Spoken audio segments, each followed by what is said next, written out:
to Lighthouse Midweek. Yep, Brittany and I are playing Candyland, and the rules of this game are simple. We get to pick a card one at a time, and then whichever color we pick, then we move our little person to that color. All right, so let's see, I'll pick this one. Okay. Oh, it's purple. Great, so I'm gonna move my little guy to the purple square. Very nice, and I will pick this one, orange. Let's see, I'll move my guy to the first orange. Oh, wow, you're winning already. All right, now it's my turn to pick one card. Let's see here. Look, there's a bird in the window. A bird? Oh, I missed it. I never see the bird. Oh, well, look what I got. Oh. I got a double. You got a double.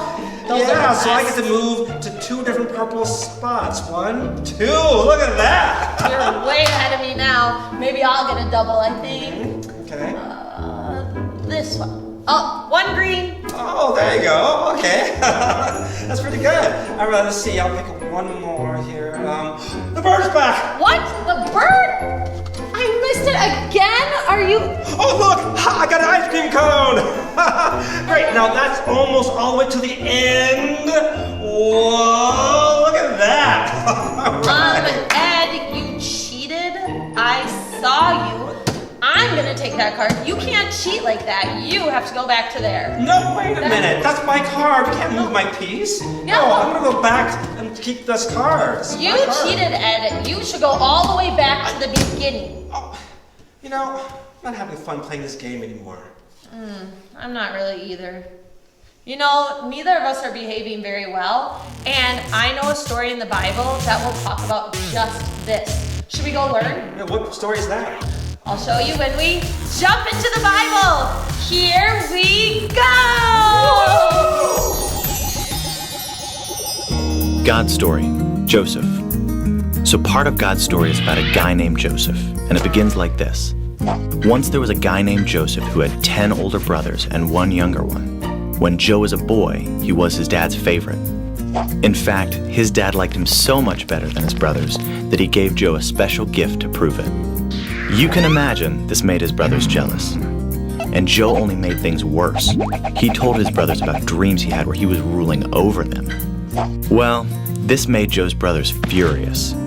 One day they were working and saw Joe coming. They said, "Here comes that dreamer." They threw Joe into a dark pit.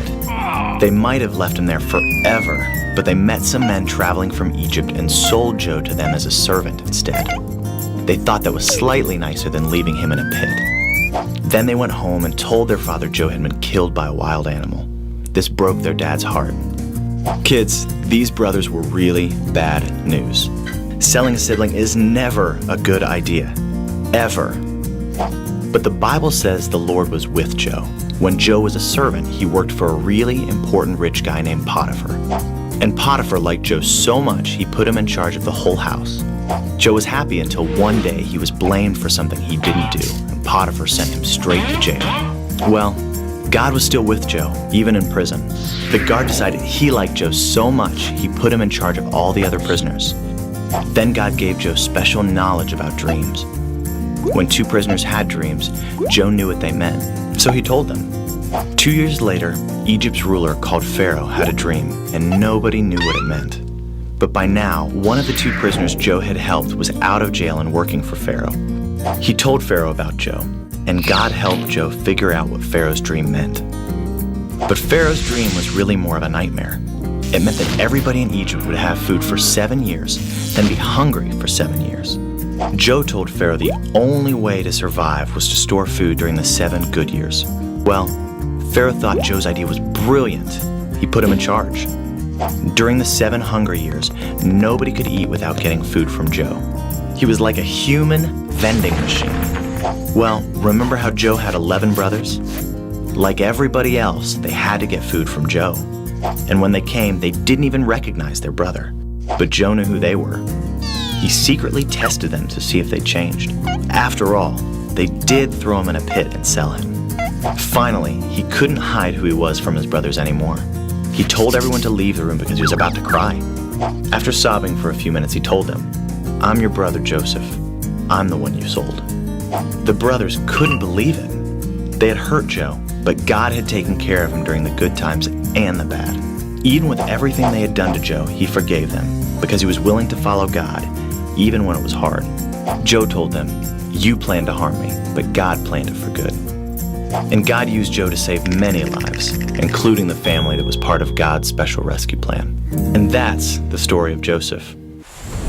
Well, thanks, Brittany, for sharing that Bible story with us. And I'm sorry for cheating. I know that cheating hurt your feelings. You know, Ed, that's okay. And you know, I didn't behave very well either. I took the card back and I fought with you and then you fought with me. We were pulling pieces, all sorts of cards. You know, it just wasn't a good way to have a friendship. Yeah, because God shows us a different way to live. That's right, he does. Just like Joseph did something unexpected by forgiving his brothers, I want to forgive you, Ed, and I'd love to play Candyland again with you. Oh, well, thank you, Brittany. Yeah, you know, God can help us to love others even when they do things that hurt our feelings. Well, thanks, friends, for visiting the Lighthouse today. Yeah, feel free to stick around and watch more videos or join us next time. Yeah, we'll see you next time. Bye. Lighthouse out.